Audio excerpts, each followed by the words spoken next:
Greetings and welcome to another episode of Theories and Thoughts podcast with your hostess Anya and Fancy. did I don't know why I'm about to ask you that, but did you have a chance to? Yes, I got it at about I had about 6 seconds left. 6 seconds left, and I'm very proud of myself, as you can see. Yes, you guys, we are looking for an assistant who can share to our pages. So if you're interested, email me at Theories and Thoughts. We'll put the link up later. Theories and Thoughts at Lady CL. So we had a there it is. Yeah. So we had a big weekend. Oh my gosh, I felt like it was nonstop. Yeah. Like it was nonstop. So as you guys know, we worked on season 2. We mentioned it last week. We worked on season 2 of Theories and Thoughts Deep Dive. We jam-packed 6 interviews in 2 days. 6 episodes. 6 episodes, sorry. In 2 days. And I was telling my massage therapist today, I said, I felt like I got hit by a Mack truck. And I'm always doing something. I'm always moving. And I was like, I don't even understand why I was just so drained. But yeah. Well, it was a lot, and then we were out in the sun, then you were driving. And for me, I'm not always moving, but so it was definitely a lot for me. It was kind of an adjustment, but I said I guess it's something I have to get used to. So I'm looking forward to doing it more frequently if we're going to continue on. Well, yeah. I mean, it was fun because we got to meet different people. You know, I enjoyed the Juneteenth celebration at that Business Lounge Dallas put on for 100 Black entrepreneurs. That was really dope. Yeah. That and Breakfast Brothers was dope. You left your food here. That's okay. I was like, I'm hungry. I went in the refrigerator. I said, oh, well, both our food's still here. I'm probably gonna eat my I'm not gonna this this grilled peanut butter and jelly from Breakfast Brothers. Father. That's all. That's it, that's all. But that was good. Speaking of Juneteenth has become a federal holiday. Thank you for that. I feel Bank of America actually had sent out an email on Friday saying that we have a floating holiday that we can take before June 19th of next year. Oh, that was nice. So we'll have that floating holiday. Plus, we're going to get a floating holiday for the 4th of July too. So, 2 floating holidays where I'm going. I'm going to do something. But so Juneteenth became a federal holiday, and all of a sudden, hell broke loose. I started seeing posts. We didn't ask for this. We said we wanted this, that, and the third. We didn't ask for Juneteenth, and I'm just like, oh my gosh.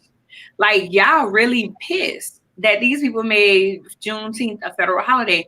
I seen things saying that Juneteenth was a distraction from the core goal of what is trying to happen. People were it was just a lot. It was a lot, and it made me angry. I won't lie, because the first thing I thought was, why not make it a federal holiday? It is an Independence Day. It is definitely Independence Day. Yeah. Hey. And it is definitely an Independence Day. I myself used to say when I first moved here, because in New Orleans, we didn't celebrate Juneteenth. So when I came here, I was like, so we just gonna celebrate being ignorant? But then I just realized we're not all free unless all of us are free. That's my take. And somebody was like, well, we're not free. And I'm like, yes, we are. I can do a lot of things. We may not be equal, but we are free. So it really just annoyed me, because there's a lady here who lives in Fort Worth who has been fighting for Juneteenth to become a federal holiday. So when people were saying nobody asked for that, I was like, no, Miss Opal was. She was, and a whole lot of other people were asking for it. You may not have been asking for it, but they had been asking for it. So, well, I think that it is. I don't know. I guess because I don't get all that excited about stuff. I didn't get excited about it, but I do like the fact that it is a federal holiday. I think that that was a good step. You know, I only see it as a step. I still think that there's, of course, a lot more that is needed. Whereas people are saying we didn't ask for this, when I think of Miss Opal and her work, then yes, you know, like you said, there are people that did want this, and it is important to them. And I've seen so many other people that, like, just reading posts. I'm not going to say that they changed my opinion of things, but it just kind of made me realize, like, you know, this is really important to a lot of people. To me, I still feel like we're free-ish. You know, I still don't feel totally free. And that's just because, that's just because of my own personal history and so on. I still oftentimes feel like we are still being oppressed. So, but I think that this was, at least it was something, you know. And at the same time, when I thought about it, was, and I was thinking to myself before, I was like, well, it was something. It made me think to myself, like, but you don't want just to be given something, just any old thing. You know, you do want to get what it is that you're asking for. Hey, Sharona. hey, Sharona. One thing though, that I saw that I really liked, that I saw that I think is she a senator? Cori Bush? Mm-hmm. Okay. I just want to share this post that she made. So now that we celebrated Juneteenth, it's time to pass reparations, end the war on drugs, end voter suppression, end police violence, fund housing, fund education, fund healthcare, teach the truth about our history. We need full liberation along with celebration. And I really like that because even right now, in the midst of all of this, there's still the whole, was it the 1619 project with the New York Times that is still like being, I guess you say, combated with the school systems, because some schools did bring that into their what do you call it? Yeah, they added it to their curriculum, whereas others are like bashing it, like that history didn't even exist, like those events didn't even take place. And I think that while Juneteenth being a federal holiday is a really, it is cause for celebration, we still also need to be looking at those things that are taking place. And I'm not going against what you're saying. I'm just saying that, you know, there is still so much more work that needs to be done. I mean, I get that. My biggest thing is this: in order to get all the way up, we gotta take steps. Right. And people make it seem like this is nothing. And you know, one guy was like, well, what do we get? I said, well, tell me what you got when Martin Luther King became a federal holiday. He said nothing. I said, well, anything I say to you won't matter at this point. Right. It won't matter. And I get what you're saying. We are still being oppressed, but at the same time, oppressed to me is different from being free. We're no longer slaves. Like, they were straight up still slaves after the Emancipation Proclamation. Like, they were still straight up slaves. These people knew that these people were still slaves and that they were free. They knew that these people were free. I get that. But what they did was kept them, you know, and when I say free, I'm talking about free from these chains. No, I mean, we deal with a lot being Black and being a woman. You know, I was I'm listening to Ruth Bader Ginsburg. I can't. Oh, Ruth, is it Ginsburg? Yeah, her. I'm listening to her autobiography, in her words, and just to hear, you know, how she's saying how women just became, you know, women were possessions. And I'm like, shit, being Black, it was a possession. You know what I'm saying? So right. We're going to forever have things that we need to work on. But let's just go ahead and celebrate this, because I mean, they end brutality. Then people gonna be like, well, I mean, this is my thing. They end police brutality, or they apologize or whatever. there's still gonna be somebody saying, "Well, that ain't enough.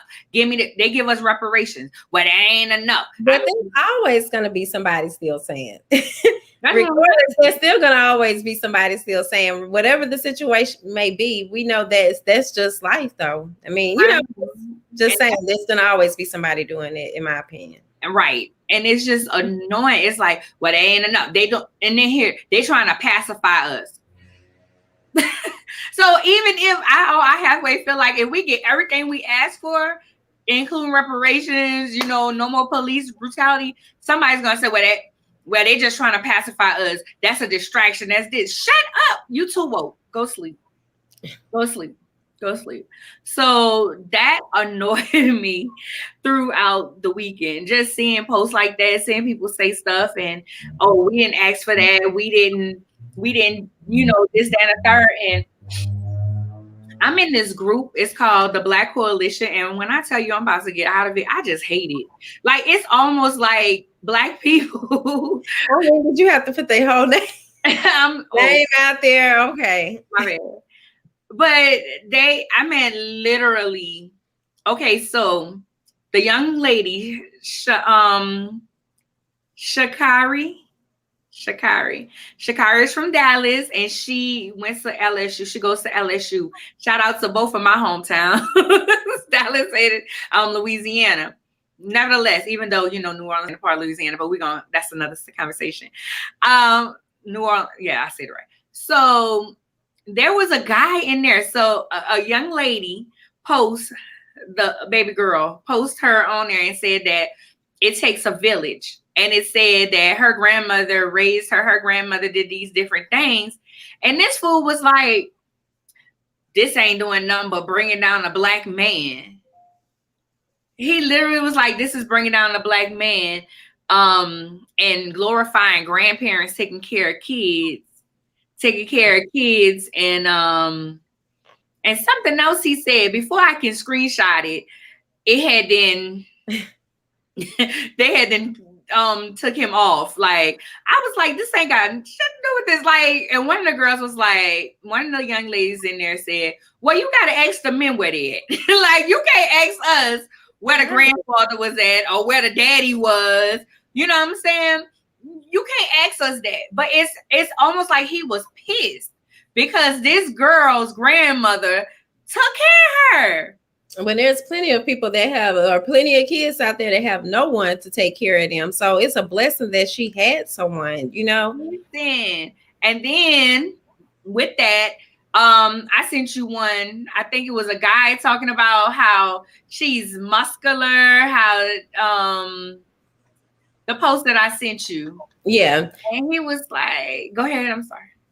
No, I was just saying, yeah, I remember the post. He was saying that she was muscular and kind of compared it to a man. And he talked about her hair color and lashes and like, then he went off into this, we should be focusing on teaching our kids the things that the school system isn't teaching them, like trades and stocks or something. It was just, he had some points at the end, but nothing he said about her, nothing pertaining to her seems like was worth, I have no issue with the way she looks. Like, the way she looks makes no difference to me. I love that she is so bold and so much of herself, and basically it seemed like he didn't like that. Like, he feels like that's her sending the wrong message. It's her sending the wrong message of being herself, which I think is crazy.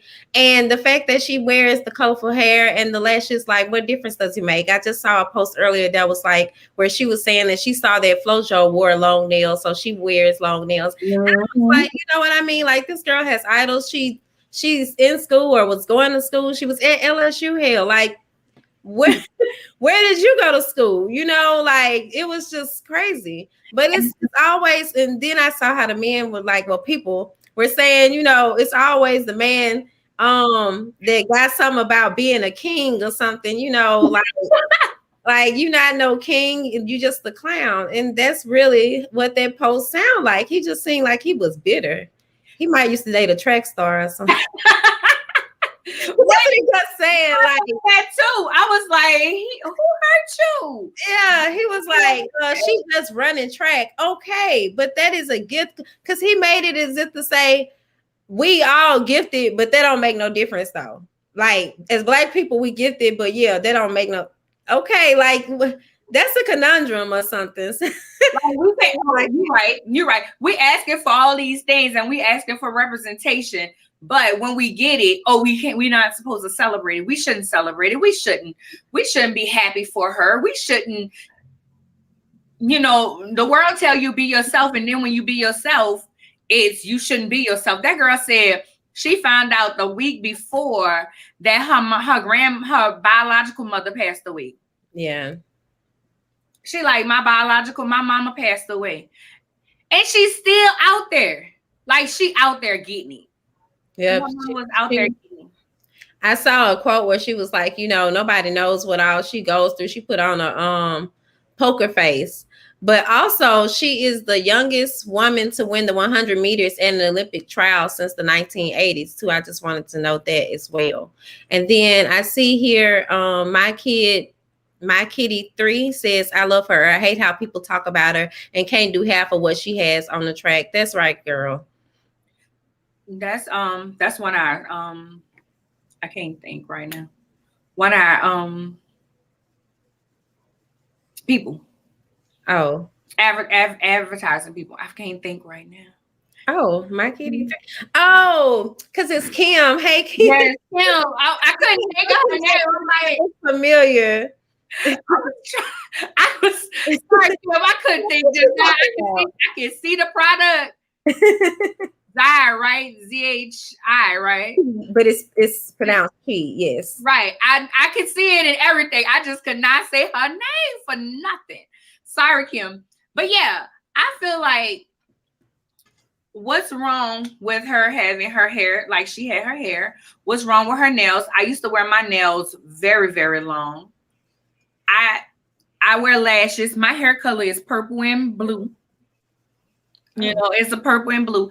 Be yourself. She's not hurting nobody. She's being 100% herself. And like she said, nobody knows what she's going through but her coach and her grandmother. And she's the fastest girl, the fastest woman in the U.S. must be United States. So congratulations to Lil Mama. The Olympics is about to be a real brownish. Because we got gymnastics, we got swimming, we got track and field. Come through, y'all. Come through. And it's almost like what the tennis girl, Venus said. Venus said, none of them can beat me. Yeah. None of them can beat me. Like they would say, period, right? Period. Period, Pooh. Nobody can beat us. So what's happening? So congratulations to all of the brown skin girls and Black men, brown skin men, Black men and Black women who have made it. I didn't have the list of the men. I had it, but I don't. Now that actually made it too. So next week, once everything is done, I'll have a list of everybody that made it. That's going to Tokyo. Did you see the two women, the two track women? They had their babies, and she said, we're all going to Tokyo. And she said, give them a hug. Give her a hug. And the babies hugged. No. It was just, I'm done. Okay. And it is 7:20, so I'm going to go ahead on and bring in our guest. Hey there. Hey, Joyce. Hey. Tonight, you guys, we have Miss Joycelyn Wells. Are you trying to get your camera? I was trying to get in the center. I went from 1 to 3, so I'm trying to make sure I'm in here with y'all. I'm just trying to. It's okay. It's okay. We do it all the time. Yeah, I'm doing it now. That's like, what is it supposed to be? Anyway, I was good in the center, but then it was 3 of us, and I was like, hold on. Yeah, it's okay. I'm here. We have Joycelyn Wells of My Shape Solutions and Saving Our Sons. Growing Men. Sorry. No worries. Where did I get Saving Our Sons from? I don't know, but that's a good one too. That's something else. Nevertheless, Joycelyn, welcome to Theories and Thoughts podcast. Please tell our audience about you. Well, hello, my name is Joycelyn Wells. And one thing I always say in introducing myself is I'm free. And I recognized years ago that humans, when they have ideas on how I should exist, is selfish for what benefits them. And so I literally just move through the universe based on what my purpose is or should be in seeking it. So I'm free. That's the first thing. I'm free. I know that my purpose is to move people in some aspect. I'm trying to figure it out as I go. And I'm a creative, and I know that when people can put their words on paper or release their words, it sets them free as well. So that's truly who I am. I move to set people free. I move to be in a good space, to be pleasing to the universe, and just to receive everything that's for me. That's what I do. I love that. Freedom is a big thing to me. So to hear someone just say I'm free, and I still don't feel free, even though it is such a big thing to me. So just to hear you, I applaud you on that. Like, that sounds like such a elevation or a transition in life. And it has been, because I've talked about before, is like I spent my whole life trying to be good, the good daughter, the good wife, the good friend. But when we put that label on ourselves, us being good just says we're open to everybody else's BS. Us being good just says we're okay with the things that happen, and we suffer and come out on the other side. But I gave up that label of being good for being free. I'm good to the universe. I'm good to God. I'm good to something greater than me, but I'm no longer allowing myself to be mistreated and held hostage by people around me. And that's the word transition for real. That was seriously a transition. Wow. That's a word. Yeah. Me too. Yeah. I tell people respectfully. Somebody said, "What's this chapter in life mean?" Respectfully. Yes. I'm gonna do whatever the hell I want. Absolutely. And you know what? I'm not asking for permission. I'll say something later. I may ask for forgiveness, but I'm not asking for permission. That's hard. Well, that's what my text man told me. Yeah. That's what the text man told me too. Yeah. I'll ask for forgiveness, but right now I'm moving the way that I feel I'm led to move, and I've just embraced that, and it's changed my life completely. So my shape solutions. Initially, I thought it was something pertaining to weight, but I do like the name. So tell us a little bit about that. Okay, so my shape solution. So shape is self-help and personal empowerment. So it was in 1998 maybe that I came up with that acronym, and I did nothing with it, because that was something that stood out to me as like self-help, personal empowerment. Above anything else, that's the thing. That's what I needed. And I just carried it with me. So once I began to write and publish books and to meet people, other people started coming to me asking me to publish for them. And then I established a publishing company that centers around people setting themselves free by writing about those things that hold them hostage, even if it's their parents, relationships, whatever. If they want to release it, and this is where we do it. We put it out there, and they're given permission to do it. And I guide them and offer counseling, and to make sure that they're okay in the process, and to know that they're protected from the people who've mistreated them, and they feel necessary to protect because of, right? So my Shape Solutions developed that way as a publishing company. And then it rolled into websites and marketing materials and just all types of things. So it's growing, and I really don't know what it's supposed to be. I'm just holding on to it and taking every step I can take. Yeah. Well, it sounds like it's a publishing company, but a different type of publishing company.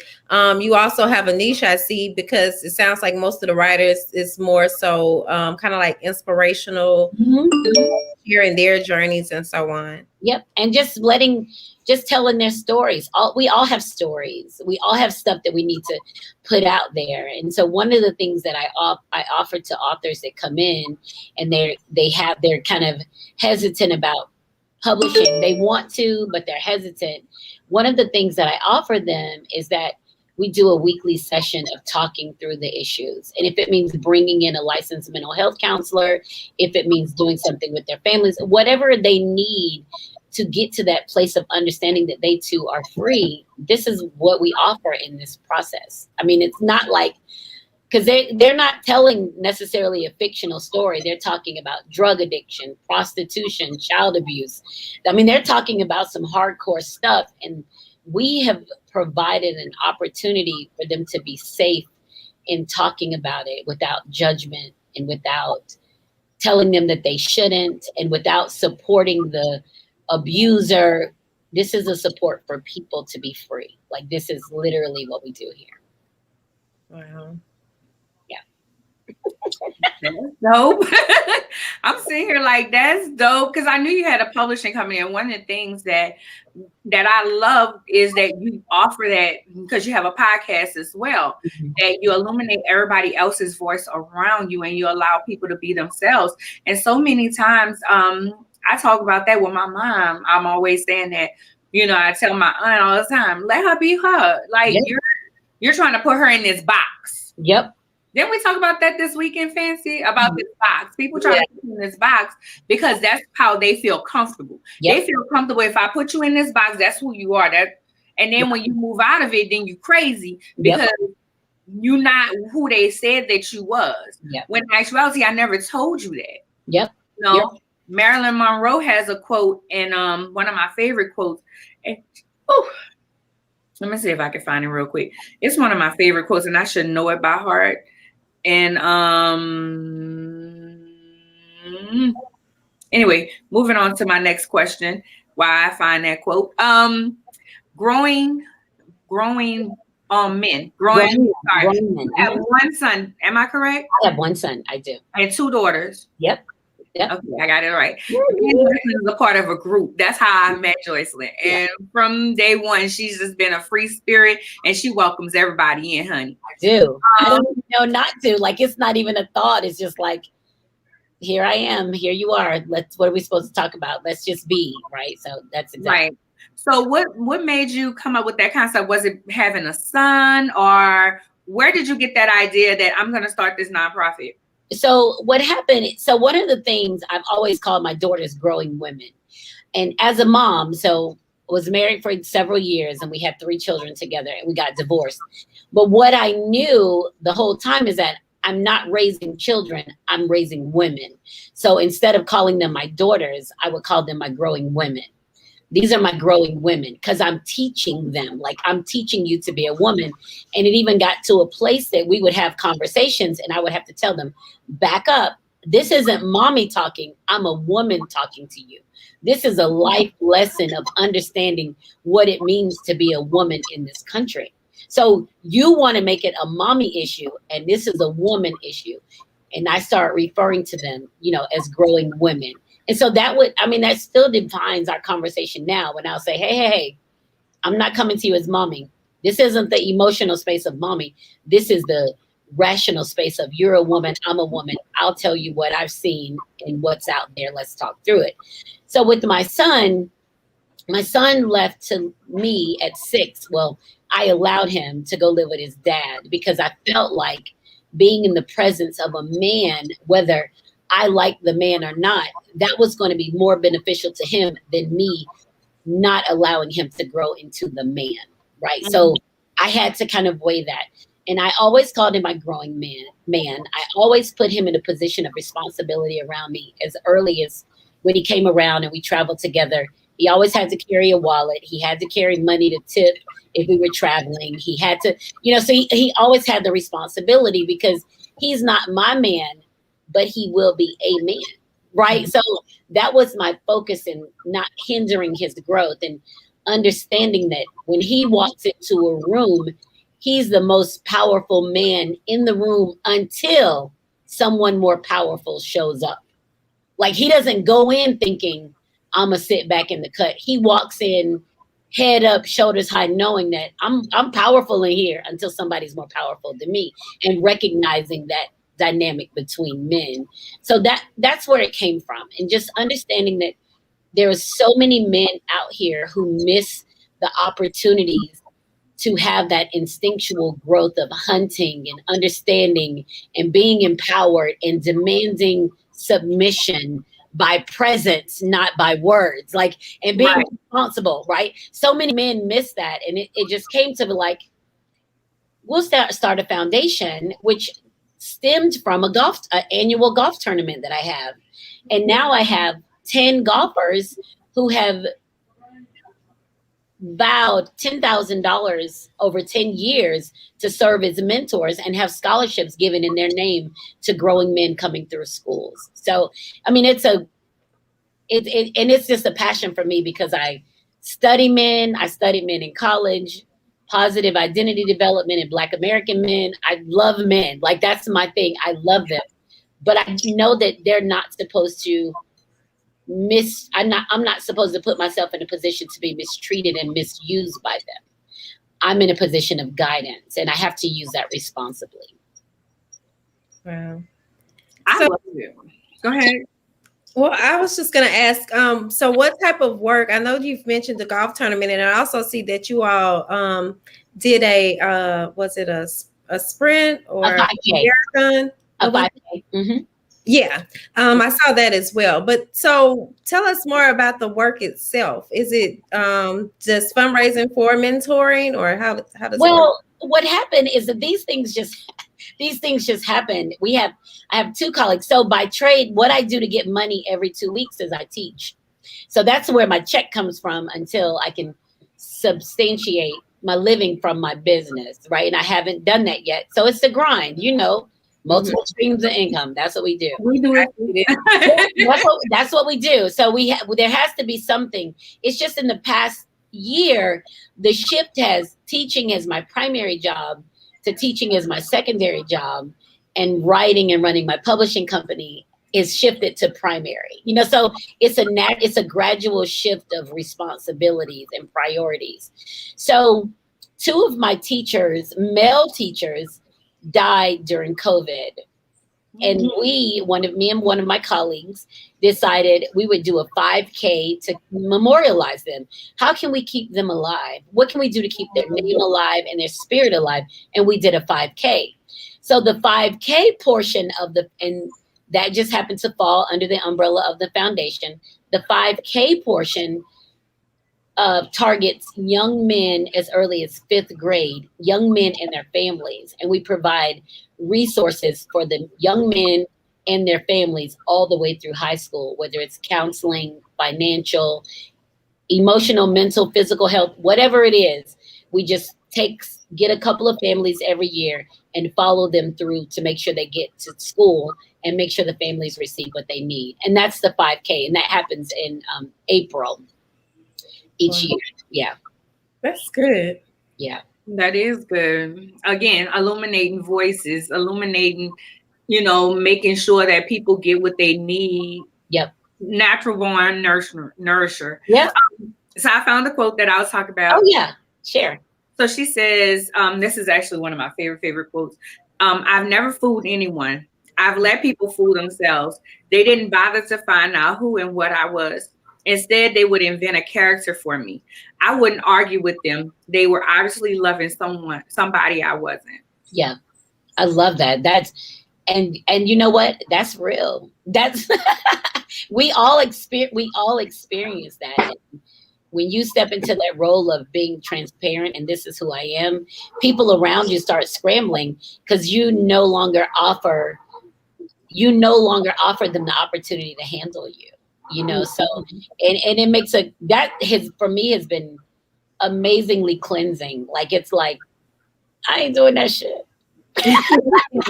I put a quote on my page that was from Nina Simone, if I'm not mistaken, and it basically said, "When I'm 100% myself, it makes other people examine who they are." Yeah, because I'm going to move through life 100% myself. Yep, and that's hard. That's hard when you. I'm going to tell you, this is something that's been real for me. When I was married for a long time, and one day I was trying to decide if I was going to live or die. And if I was going to die, how was I going to die? This is a legit moment that I was in. Am I going to shoot myself? Am I going to take some pills? I mean, I'm having this.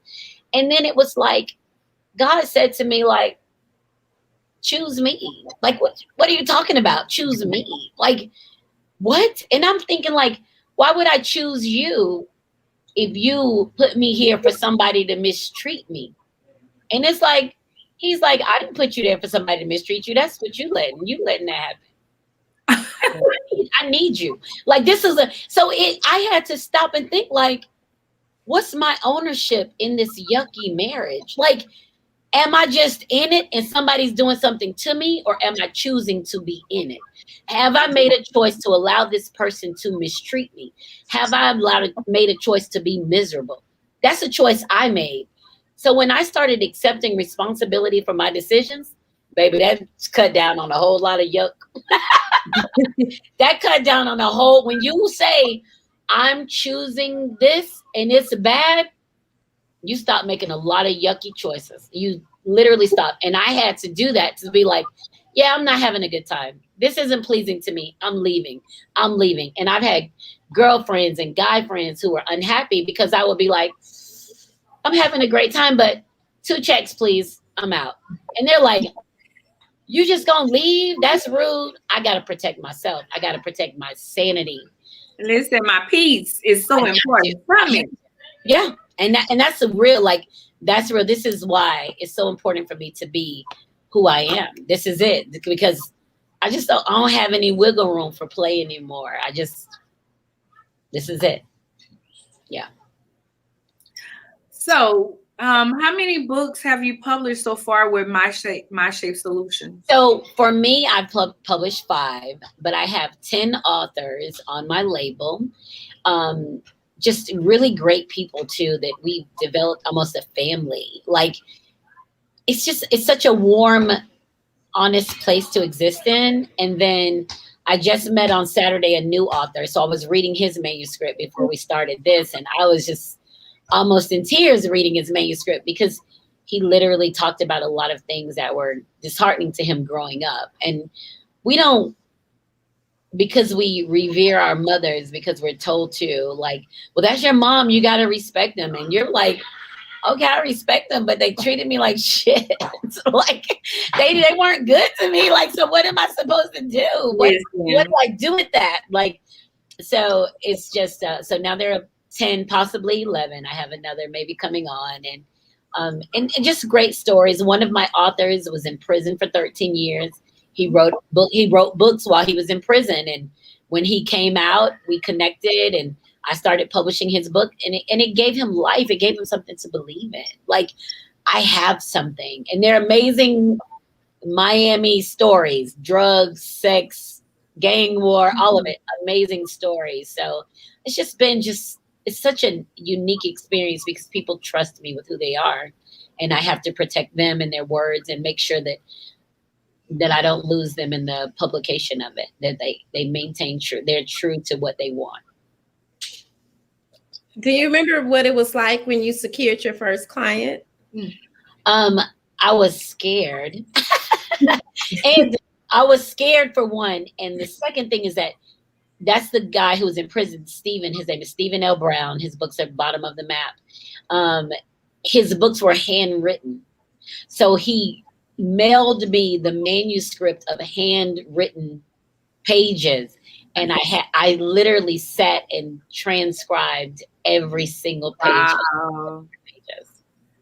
Wow.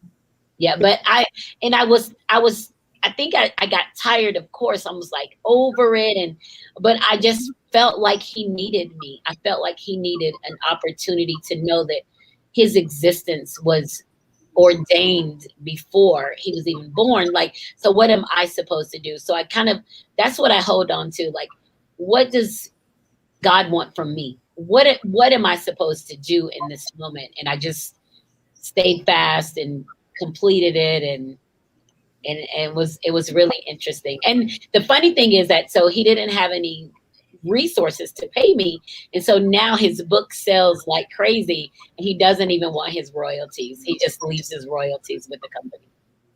Oh wow. Wow. Yeah. Well, that's impressive. Yeah. But he's such a good guy, and he owns a catering company out of Savannah, and he's doing really well. And I think he recognizes the significance of having someone believe in him, so, and what do you do with that? Right. What do you do with it? So and his royalties just come in and they just sit in an account with his name on it. But he doesn't collect them. He just feels like he wants me to have them, but they're just there. So. And it might be a blessing for the next person who can't pay. It might be that here. Yep.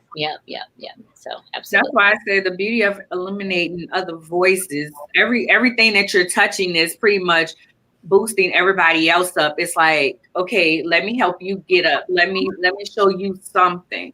And that's what I feel like. I say I'm on my Harriet Tubman-ish. Like if my role is to lead 1 million people to freedom, then I'm going to make sure I'm available to lead people to freedom. Like I literally, and it's sometimes it's exhausting because I'm seeking it.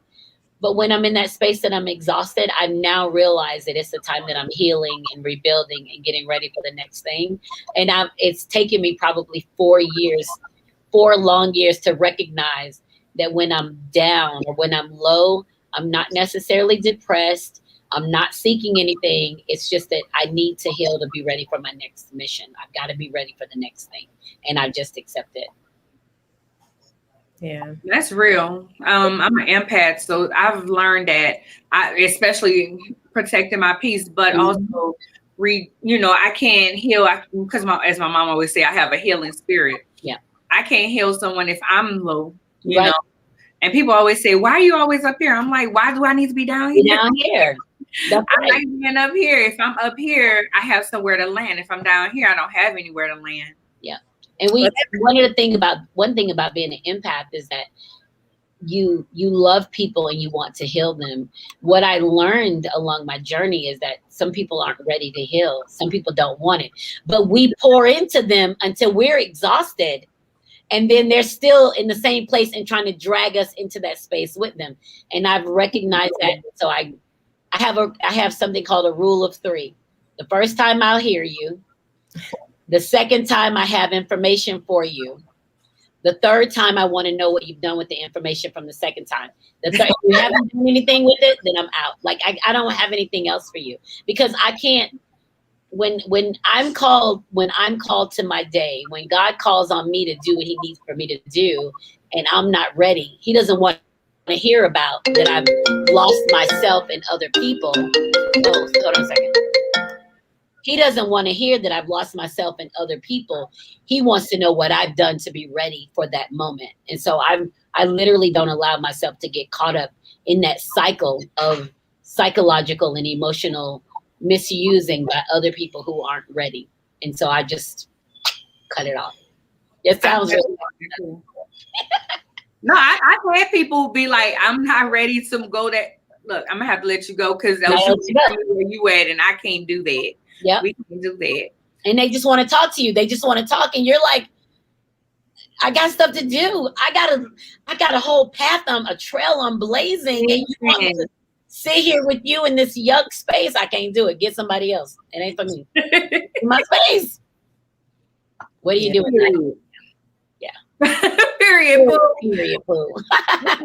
Say fancy.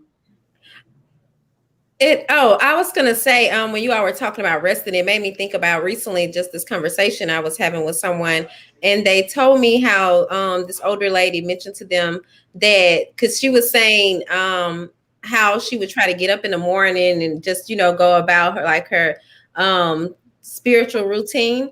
And she said she would fall asleep all the time. And, that was going to be discouraging to her. And the older lady pointed out that when you're resting, you're actually healing. Oh, so yeah. I was just, that was just the word to me because it made me think about, I actually do the same thing. Sometimes I might get up and read the Bible, then pray and work out. And then next thing you know, I'm ready to go to sleep if I make it to working out, and I'm like, I just got up and I'll feel a little discouraged as if to say, it almost defeats the purpose, but I had to accept that once I heard that message, though it really made me rethink things. It has to, because we have to think that the the universe moves within us without we don't do anything for it. Everything that's available in abundance within the universe is available within us. So we don't do anything to make that happen within us. The only thing we have to do is to submit to this moment of solitary or solitude. We have to submit to that. We can fight against it, but to no avail. We have all these weird things happening in our life. All this stuff comes up and we're kind of like, oh my God, this was such a bad day. Well, it's a bad day because we forced it. If you had kind of chilled into that moment that you felt, you would have missed all those other things. And you're not prepared to deal with the irate drivers or the whatever.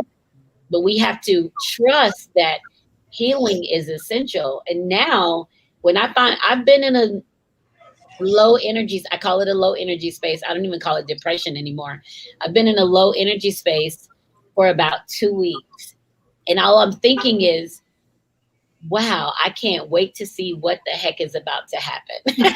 I can't wait to see what's coming next because I'm chilling in this moment. Like I'm in it so solid. And I slept all night and then I went to sleep at noon and slept for 2 solid hours. And then I was yawning. Like my body was like, yes, rest, rest, rest. So I can't wait to see what's coming next. I'm just looking forward to it. And I'm not knocking myself for the low energy moment either. I'm just like, whatever. I like how you say low energy moment because it does, in essence, that's what it is. You have so low energy when you're in those moments. But you know, the world would tell you you're supposed to be going, you know, you'll sleep. No, I have to heal. I have to rejuvenate my body, my mind. Everything here has to. And so I am trying to learn to sit and rest. Sit and rest. We were talking about this weekend. We did the talk show. And one of them days I just was like, I felt beat down. Like an 18-wheeler just hit me. And I was just like, I am so doggone tired, you know, and it was a combination of everything that was just happening. And, you know, I'm usually on the go, but I just felt like I was dragging. I just needed to, but, you know, like you said, rest in those moments and because there's a reason, you know, I truly believe that. I believe that because you need your rest now for what's ahead. What's ahead? You have to be ready. Like if I'm, like you said earlier, if I'm empty, I can't give anybody anything. And I've spent years driving myself insane trying to do for everybody. And then I was constantly empty. And I remember asking like, well, if I'm taking care of you and you're taking care of you, who's taking care of me? That part. So it was kind of like, oh, this is a wrap for me. I'm done. But that's true. Baby boy, she tell Taraji that. Oh. AJ tells what you said?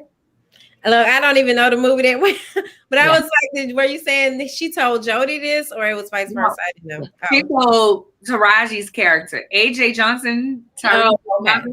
She said, if you're loving him, you loving your child, and you don't have no love, you know, to love him back. Like he didn't take all this. That's basically what she said. You don't even have love to love yourself because you didn't gave it away. And we just have to remember that even with our energy, we have good intentions. Yeah, we have great intentions because we want to heal everybody that comes to us and we want them to be okay. But we have to rest in. Everybody don't want to be okay. They're not there yet. I was dating a guy and he literally was like, why are you going to therapy? I'm like, why not? Like, I knew I have abandonment issues. At the time I had abandonment issues and I recognized that. And he was like, why are you going to therapy? And I was like, well, why not? And he was like, I'm not ready to go yet. And I said, I didn't ask you to go. I said, I'm going. That's right. and people don't understand. People don't understand that. And let me tell you, the funny thing is that when I realized how important it was for people to articulate what they want from me, that's when I realized how much of myself I was given in an empty space. Because you do for people and they don't appreciate it. And the first thing you say, they are ungrateful. Well, they didn't ask for it. Why I want them to be grateful for something they didn't even identify that they need. That's on me. That was on me. So now it's to the point where people literally have to ask me. I see somebody having a bad time and I'm like, wow, this is really a bad time for you. Like, what are your plans? If they don't ask me specifically for what they want from me, if they don't own their words and own their need to, I don't offer anymore because I feel like at the time, I would just give it and I think, oh, well, I did such and such. They gone such and such. And then next time I see them, they in the same space. That was on me and putting my expectations of what they should do on them. That's my selfish space of existing. Everybody is where I am. Because I would do it like this and this. Yep. My therapist put it to me like this. She said, you'll always be the villain for someone not looking for a hero. Mm-hmm. Absolutely. Because people want to stay in that space. And let them. Like, shit, you're like, man, this is a dump. You're living in this box. Where you live. And so for me, I would be like, well, let me get my wine. I would sit right here and talk to you then. Well, I'll sit right there in that dump. I ain't trying to move you nowhere. If you okay in this space, I'm okay in this space. And I'm going to sit here and talk to you. And then I'm going to get up and leave. But I'm not going to try to pull you to where I think you should be if you can't see it for yourself, because you won't be able to maintain it. They can't maintain it. They can't understand it. I had a good friend of mine married a guy that was significantly younger than her. She didn't have any kids and he didn't have anything. And he told her one day, you think she's a beautiful house, 2 stories, amazing house, drop top Benz. She married this youngster that had nothing. You think all this stuff means something. This ain't nothing. It's just stuff. And I said, it's stuff to you because you've never earned anything. You've never worked for it.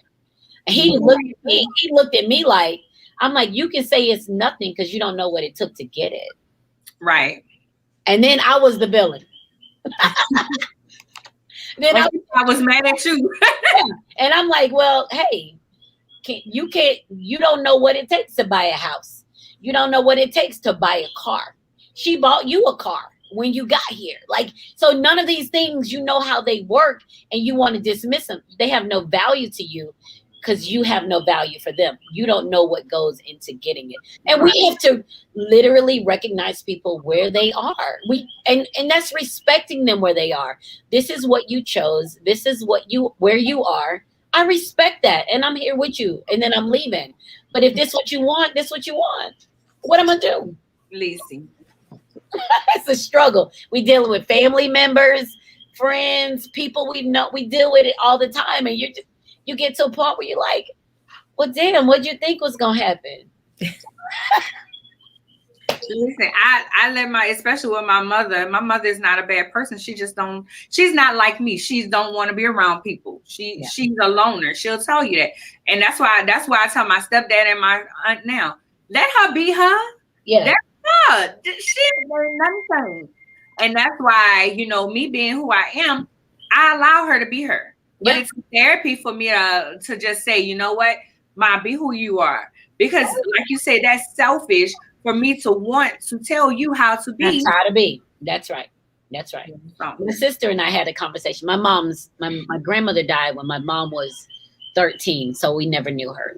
But my sister was talking about, well, as a mom, she should have. I said, hold on, you're projecting this mom stuff on her in a place that she may not have had mom assistance. So you want her to have done these things for you so you can scapegoat on what she didn't do and what your choices were when she may not have had that guidance. I said, that's not fair. I said, you got to back up to think that she was a little girl when her mom passed away. So she went from this house to this house and relatives and this, raising her. And drama. Yeah. And then you want her to, because you made an effed up decision. No, own your decision. So you knew that sex led to pregnancy and you still got pregnant. Like, how you gonna put that on somebody else? Not that she didn't tell you. Hell, I told you. So it's like, don't put it off on somebody else. Don't do that. And when we feel like we're doing well and we figured it out, and Anya, you're right. When we feel like we figured it out, we want to project on other people. They haven't figured it out and they don't understand where we're coming from. So when your mom wants to be alone and she's chilling and don't want to do anything, bet I'm gonna come by and say hi, Mom. Hey, Mom, you good? All right, I'm out. If that much, I'm gonna call you on the phone. You Yeah. company today. When I'm in town, I literally and I rest in the fact that this time, even if I get 20 minutes with you, just 20 minutes, I'm gonna enjoy that 20 minutes. I'm not gonna talk about the rest of the 24 hours that I missed you. I'm That's gonna right. talk about these 20 minutes, and I'm gonna enjoy that. But so many times we miss that because we still want them to be who we are, who they Who we want them to be. That's right. And they're not. And that's profound that you said that, because so many people miss that. People still want to make you who they want you to be. They still want to, and I'm like, listen, you live in your box the way you want to. My box doesn't have any walls. I got a foundation, and I'm gonna do what I want to do. So I ain't got no walls on my box. My foundation, I can go and come in. I'm gonna go there. Yeah, I can do what I want. But you stay in your box, but your box isn't big enough for me. Your experience and ideas aren't big enough for what has been planned for my life. And I can't allow myself to be abused in this space with you. So I wholeheartely am on that. Yeah. Well, this conversation went different than what we What was it supposed to be? Right. Yeah. Fancy, did you have anything? No. Yeah, Fancy's so quiet. I'm sorry, Fancy. I'm just naturally quiet. Oh, okay. I'm like, oh Lord. I'm like, no, she's free. And you know what? And that's amazing to be free and understanding that your path is your own and your light is your own. Before we go, I know we're running out of time, but this is a quick story I tell to people all the time. So we're all familiar with the story about Noah's Ark, right? So Noah had to build an ark. So this is my story. Noah had to build an ark. For years in the Bible, it says he talked to God. And he never talked back to God. Well, God talked to him. He never talked back. Uh-huh. God came to him and said, I need you to build the ark, because Noah was a carpenter. And Noah said, what's an ark? That was his only question.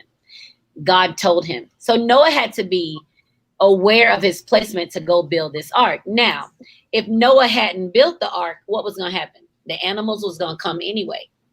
So if we don't do what we're supposed to do within the universe, the animals are going to come anyway, whatever they are, people, whatever the situation. I'm just using that as an analogy. Right. But if we're not moving the way we're supposed to move, when it's time for us to do, and we don't respond as we're supposed to along our path or our journey, somebody's going to be left out, because the world is going to continue to move. And if Anya or Fancy fails in what their thing is, how many people will be left out? How many animals will lose their way because we didn't do what we're supposed to do? And that's how I look at dealing with humans. Are you enough for me to ask God, or to say to God, I didn't do it because he said or she said? And they're not. I've got to keep moving on my path, because when it's time for me to show up and do what I need to do to move the world, then I got to be ready for it. And that's literally how I look at my life. I'm trying to be ready for when I'm called upon. I'm going to use that. Yes, but it's I gotta be ready. The animals still gonna come. I gotta be ready. I always say, look, you might be stopping some. I always say that you might be stopping somebody's blessing because you're in position. So Yep. Fancy, you like you was about to say something. No, I just said I love that, and I was trying to make sure, and I got her tags and so on scrolling before we. Yeah. Joycelyn, this has been a great conversation. Is there anything that we did not talk about that you wanted to make sure you talked about today? Well, you know what? I say that one of my favorite things to say is that somebody asked me about my existence, and I say that I exist for the good of the universe. If I can't do that, then I'll fail to exist. That's it. Like, I'm here to be made use of by the world around me. And that's literally how I move in my day. Okay. Well, Joycelyn can be found on Facebook. Her Facebook fan, I am Joycelyn Wells. Her website is www.myshape.solutions and www.growingmen.solutions. Yes. Her website is www.joycelynwells.com. Joycelyn spells her name Joycelyn. WELLS.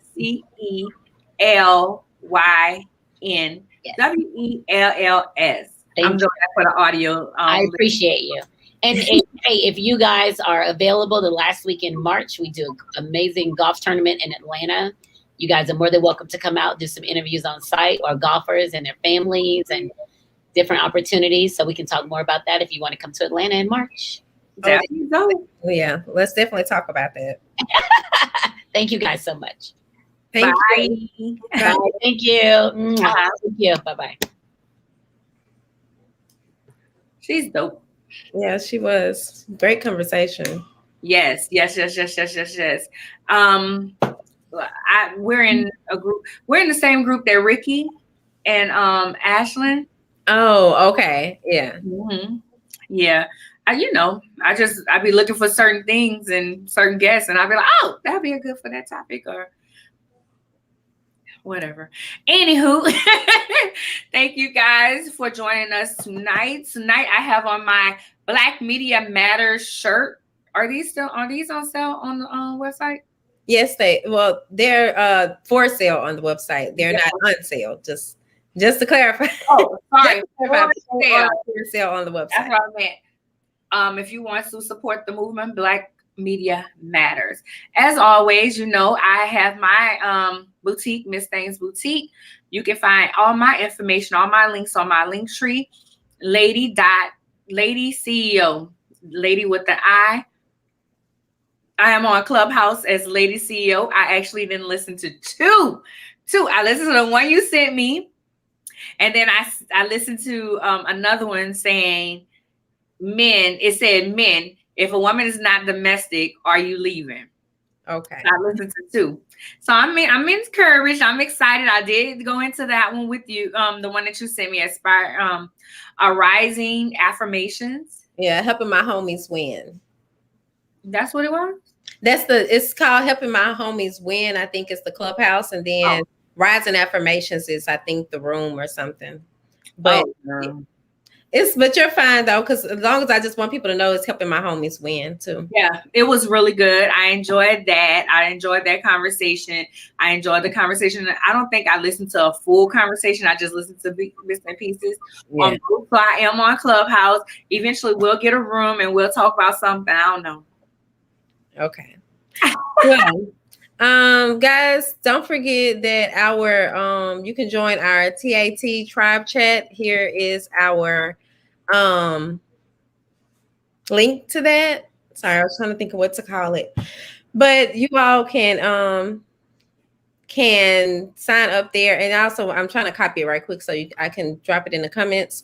And then what else is there? Our event is taking place this week. We are having our Bosses Link Up virtual networking experience. So you all are invited to that. It is free. We only have about maybe 15 tickets left. So out of 75 tickets, the tickets have been going. I'm very excited. I'm excited to see who all is going to be there. The Black Travel Network is actually sponsoring 2 travel certificates. And so with the travel certificates, like you only have to pay a certain fee.